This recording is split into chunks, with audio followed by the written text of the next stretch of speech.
changed things because, for example, we did not promote to get velocity. Right. As a matter of fact, we limited how much you could buy in promotion. We promoted to get distribution. So if you wanted a big everyday discount, you got a certain amount if you carried 27 SKUs, you got a bigger amount if you carried 42.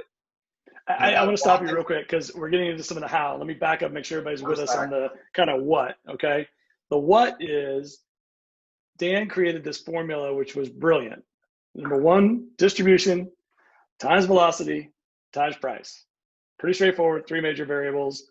The distribution variable was really important because it was the number of SKUs per store, basically, right? Yeah.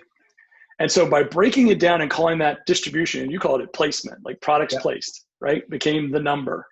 By making a very specific choice that that number was more important than velocity or price in this model, it focused everything, right? And so that's why this was so beautiful. And then you were able to rally the troops around that number, right?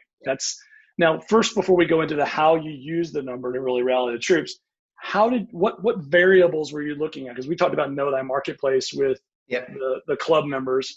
So Know Thy Marketplace is a big part of this. Why do we exist?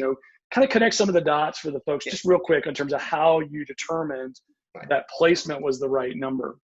Yeah, so we started looking at, and we literally just went left to right in the formula. So it was total stores, and we knew which stores we were in, and we went through a list of how many stores we thought we wanted to be in. So at the time, for example, we weren't national in Whole Foods. Check. There was 107 stores we needed to be in, Florida, Northern California.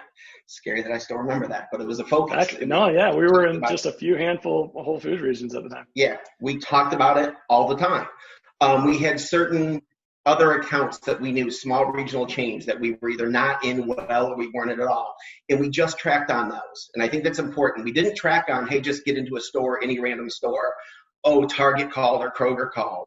We want to hear on these stores. Yep. We were a small team. We were learning each other. We had limited resources as a company because, again, it was a smaller company, competed much larger. So everything was very specific.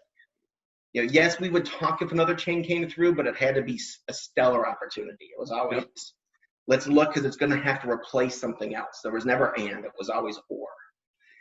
We looked at our SKUs and we were very specifically on how many products, and I had a couple people on my team work, one from marketing, one from sales, and we really looked at what were the products we thought were important. And it wasn't, there's two sides to it, one of which was telling our story. We had to know who we were.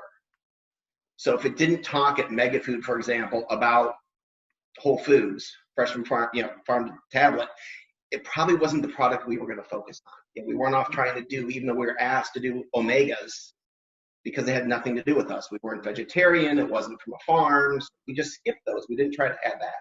But it also had to have the numbers behind it.